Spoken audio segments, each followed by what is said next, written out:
Raúl Ferro, secretario general de la bancaria. Obviamente, el paro va a ser cada vez, se está notando más un paro total, aunque este impresentable el ministro de Trabajo, que no lo digo por razones protocolares, Triaca dice que no sirve nada el paro. Pero cuando es total es porque el repudio es total de todos contra un gobierno, muy claro esto. Bueno, yo creo de que primero Triaca, es decir, que está puesto, o sea, moralmente no puede opinar. Es decir, Sí, tiene razón. un hombre donde su trabajadora, donde intervienen los sindicatos en beneficio propio, donde a su trabajadora para no pagar el sueldo real la manda a trabajar a un sindicato para que la pague el pueblo.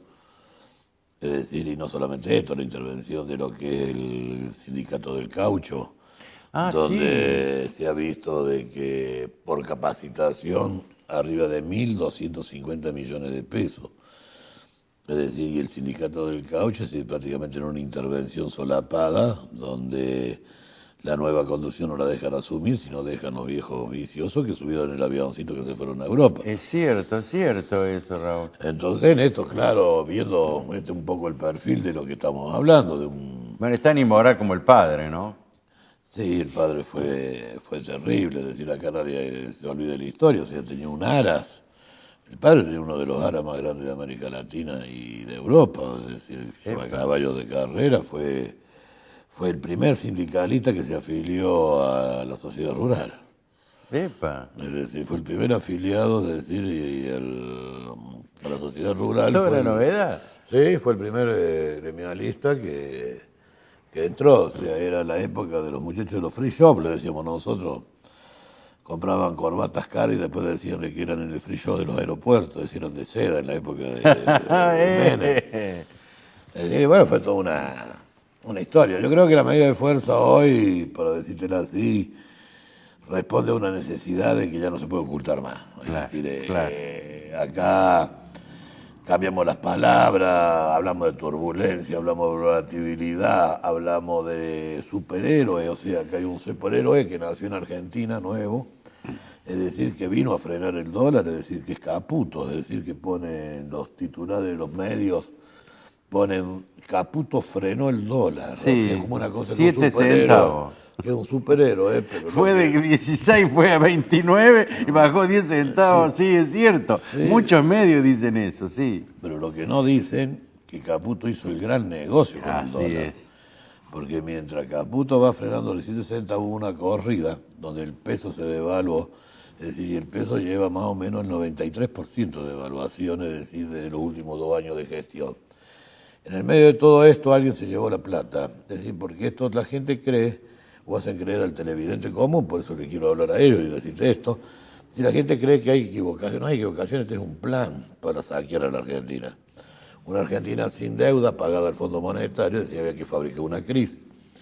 Se empieza a fabricar la crisis, se empiezan a buscar culpables, es decir, los sindicatos, los trabajadores, el gobierno anterior, etcétera, y en el medio de todo esto van desregulando al Banco Central a través de Sturzenegger. Sturzenegger, es decir, es uno de los jugadores que te podría decir yo que más o menos es decir como caballero, o sea, el arquero de la selección. Todo lo que se hizo fue golo en contra, es decir, porque fue juzgado en los años 90, prescriben las causas por el blanqueamiento de la deuda pública, y hoy vuelve a subir en el Banco Central y crea una nueva variable, es decir, para que los ricos sean más ricos, que son las LEVAC. Entonces las LEVAC son el instrumento, antes se pasó de la deuda privada a la deuda pública, ahora se crean las LEVAC, y donde en la última corrida, donde ganaron millonadas de pesos, porque lo ganaron todos los que están en el gobierno que tienen la plata afuera, o sea, todo el tema de las offshore, es decir, son en dólares, es decir, date una idea de que en menos de 10 días el dólar aumentó un peso. O sea, un peso en el dólar, es decir, multiplicado afuera 23 pesos de peso argentino, casi 30. O sea, cómo creció el patrimonio. Así y es. cómo nos endeudamos nosotros. Es decir, es. porque nosotros nos vamos en billones. Entonces, al lado de todo esto, para que acompañar este ritmo que no sea tanto, es decir, hay desocupación, o sea, el 9,2%, es decir, está en la desocupación y está tendencia a subir. tenemos arriba del 38-40% de trabajo no registrado, que es lo que no sabemos en qué condiciones están. Y tenemos una capa que prácticamente que son los jubilados, pobrecitos, que le metieron la mano en el bolsillo y que el 60% cobra aproximadamente 8.000 y 9.000 pesos, cuando la canasta familiar está arriba de los 19.000. Así es. Es decir, y después atrás viene todo el tema de tarifario, el invento de el problema de la energía, es decir, donde pusieron a un zorro a cuidar las gallinas, porque pusieron... Es un invento, una gran mentira, una de las tantas mentiras. Claro, entonces hoy te están diciendo de que inviertas en la energía alternativa. Las energías alternativas son las eólicas, es decir, dentro de tantas, y el que tiene el manejo es Solman, y sí. Solman es Macri, y Macri, es decir, es el que trae con la YPF Luz, es decir, donde bajan a YPF en Vaca Muerta, es decir, el tema de explotación de gas no convencional, es decir, donde van a instalar YPF Luz. ¿Por qué? Porque somos la primera importadora de los autos chinos. Entonces en Argentina ahora van a entrar todos, pero al lado de todo esto está el litio, que está en Catamarca, que está en Jujuy, porque el litio es el que tiene, la sal tiene litio. Entonces están las empresas. ¿De quiénes son las empresas? Si son acuerdos chinos y son de Solma. Sí. Entonces, bueno, es decir, la ecuación cierra, el negocio cierra.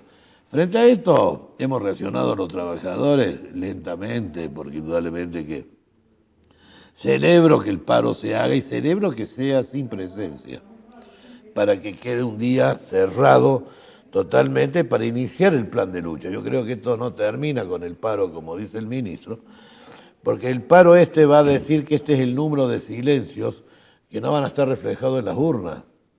Es el número de silencio, de angustia, donde tengo la familia mal, donde el salario está caído, donde yo me doy cuenta que sos un tránsfuga, donde yo sé que vos creés que yo soy pavote y que te compro todos los dulces de leche todos los días. Es decir, donde vos creés que vos me hablás como un pavo, como que yo no entiendo nada. Es decir, vos me hablás y mañana vas y te relajás en tu quincho privado y decís, no importa, dale, aumentale más el dólar, si de todos modos estos tienen capacidad para seguir pagando.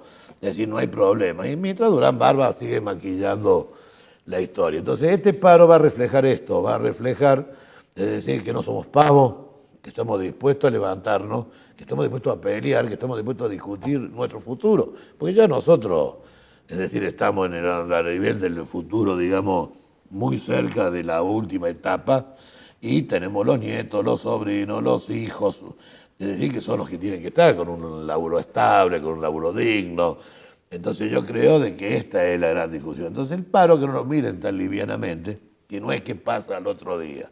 Al otro día hay que tomar nota y preocuparse, porque el próximo paro será con abandono de tarea y será con movilización. Así es. Y el otro paro será y seguirá con movilización, porque los pueblos van a existir y existen los pueblos en la calle, es decir, que es el único elemento, no al vicio, el milico aguat.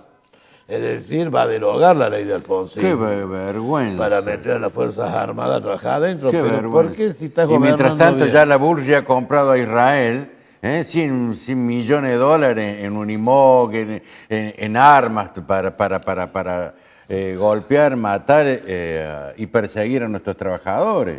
A nuestros trabajadores y a nuestro pueblo, que Sí. el pueblo se mueve en la impotencia. O sea, ¿cómo haces vos para controlar una familia que le llega una boleta de luz, un abuelo que cobra 8.000 pesos y le llega 3.000 de luz, le llega 2.000 de gas y encima tiene que comprar los remedios que se los sacaron?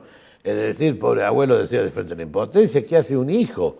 Frente a esto vos lo vas a ayudar, pero si vos también estás ajustado, es decir, donde el Estado no está, es decir, la impotencia por un lado salta. Entonces no es que va a haber violencia. Violencia es hacer lo que están haciendo con la mentira, con la zanahoria delante del carro. Eso es violencia. Es decir, eso es violencia. Sí. Violencia, no atender la asistencia pública, violencia es haberle sacado el plan conectar a los niños, violencia es tener congelada la cosa universal por hijo, es decir, y bajar en la tremenda inflación, bajar a los jubilados, es decir, porque vos podés hablar, o sea, vos fijate que el presidente hace una cosa que somos pavos. Hace el presidente, te dice, vamos a aumentarle el 5% a los trabajadores. Voy a firmar un decreto donde van a aumentar por el costo de vida el 5%. Esto yo creo que estemos atentos a esta mentira. Primero, un presidente no puede decretar por decreto un aumento salarial, no tenemos paritaria. Así es. Entonces, las paritarias se discuten entre los patrones y los trabajadores, no por decreto. Y segundo, que ese lindo decreto del 5% que él tanto habla, él tiene derecho a ponérselo a los jubilados. Es decir, no como inventa, que dice, le sugiero a la empresa privada que le dé el 5% en 2 veces, 2,5. Es decir, che, pero y qué a los burla tuyos, que es, y a ¿no? los tuyos no. Qué burla que es eso. Pero yo voy a esto, mirá, y a tus trabajadores. ¿No le abrí la paritaria a los docentes la vida, la hada buena? Es decir, que es terrible, no le abre la paritaria. ¿Le sale un fallo ahora favorable a los docentes? Sí. Que tenía que haber pagado cláusula gatillo. Sí. O sea, la inflación de todos los meses tiene que pagar. Vos no habéis llamado a paritaria, nosotros los bancarios nos pasó lo mismo. Entonces, frente a esta necedad, es decir, ¿por qué no llamas a paritaria? ¿Por qué no discutís las cosas reales? Decía, si vos tenés buenas intenciones. ¿Cuáles son las malas intenciones? Las malas intenciones son disciplinar y romper el movimiento obrero. Así es. Esas son las malas intenciones. Entonces el movimiento obrero tiene que ponerse de pie una vez por todas, y los gordos deja de viajar y come tanto. O sea, con triaca, decir que lo único que va a recibir son traiciones, porque acá están los gordos que se jugaron al lado para gobernabilidad, etcétera, etcétera. Y bueno, y a Cavalieri lo agarró Carrefour y le dijo, vení papi que voy a echar 1.500 y te voy a suspender el convenio, y ahora entra en crisis de nuevo con otras sucursales más, es decir, vuelve a entrar. Entonces, acá estemos atentos a lo de Cresta Roja, que fue el emblema del diálogo, de la negociación más espectacular del macrismo, es decir, y tus compañeros todavía están haciendo carpa y están echados. Y Carrefour, que se llenó de oro, ahora no hace los aportes. Y sin embargo los tiene que seguir haciendo una panadería, una lechería, en un barrio que están matando más de 8.000 ya encerrados las pymes en el país. Y las pymes, entonces no hay sentido. Yo lo que quiero reflexionar, y por ahí lo digo en los lugares donde estoy, es que le pregunto a la gente, es decir, ¿para qué están? Y entonces lo pregunto a los compañeros trabajadores, le digo, che, ¿para qué laburar? O sea, hay que elegir. O sea, ¿laburar para hacerlos ricos a ellos? Bueno, listo, es decir, ponete el coso de esclavo y laburar para ellos, y laburar contento, no te pongas triste. O sea, si tenés ganas de laburar para que se llenen ellos. O laburar para desarrollar un futuro solidario, laburar para que tus nietos tengan laburo, para que tu hijo tenga un trabajo estable, para que puedan tener vivienda, para que puedan tener salud, y para que la vejez sea digna. Entonces, si trabajamos para eso, tenemos que distribuir. Y esta gente no quiere distribuir. Entonces, si no quiere distribuir esta gente, sí tenemos que hacer lo posible de tener alguien quien distribuya, es decir, los aportes de todo y las riquezas de todo, y no que la piden y vendan las riquezas nuestras en nombre de las grandes mafias, de las grandes empresas que están arriba. Entonces, la pregunta la tiene el pueblo hoy. O sea, el pueblo no puede correr más y engañarse y creer que el voto es uno. El voto es el futuro, el voto es el hijo, el voto es el abuelo, el voto es el nieto, eso es el voto. Entonces no podemos ir a votar, o sea, un rico porque dicen, si es rico no roba más. No, el rico es ambicioso, claro. O sea, va a robar siempre, ya tengan clara. Y tenemos una prueba tremenda diariamente. Claro, tengan clara, o sea, que el poder y el capital, es decir, nunca va a poner límite en su vida, es decir, todo lo contrario. Entonces sería bueno de que empecemos a saber votar. Sería bueno que un globo no signifique, es decir, la alegría de ver para mañana qué puedo hacer, como ese pobre panadero que lo recibieron en la campaña y que le dieron todo, y que ahora el pobre panadero tiene que cerrar, es decir, porque la tarifa de luz, la tarifa de gas, los impuestos y todo lo demás, es decir, tuvo que salir a decir el pobre tipo, es decir, mire, yo confío en usted, pero usted no, eso no le importa. O sea, al modelo, o sea, no estoy hablando de Macri como persona, ni estoy hablando de Caputo y de otro tipo. Esto es un modelo y un sistema que se vienen a llevar la historia. Entonces vinieron de la historia. La historia de los trabajadores argentinos dice que nosotros, los que mamamos alguna vez, y no lo quiero hacer partidario, la justicia social, la independencia económica y la soberanía política, estamos preparados, decir, para volver a retomar esa bandera. Entonces yo creo de que yo aspiro a que un pueblo integrado, es decir, con un radicalismo del lado nacional y popular, es decir, también sumado, es decir, yo creo que tenemos la alta responsabilidad de decirle al pueblo argentino, esto no es el camino es este, y yo prefiero hacer sacrificio de este lado que hacer sacrificio de este otro lado para no tener nada. Entonces tengamos claro, porque estamos, el año que viene tenemos elecciones, y acá, es decir, yo creo que hay que pregonar frente de esto. Y frente a esto tenemos el paro del día lunes, que va a ser la primera sintonía, donde el movimiento obrero votó prácticamente el 80% del movimiento obrero, es decir, votó a Macri. Es decir, en esta oportunidad este paro va a servir de reflexión para saber si este es el camino correcto o no es el camino correcto.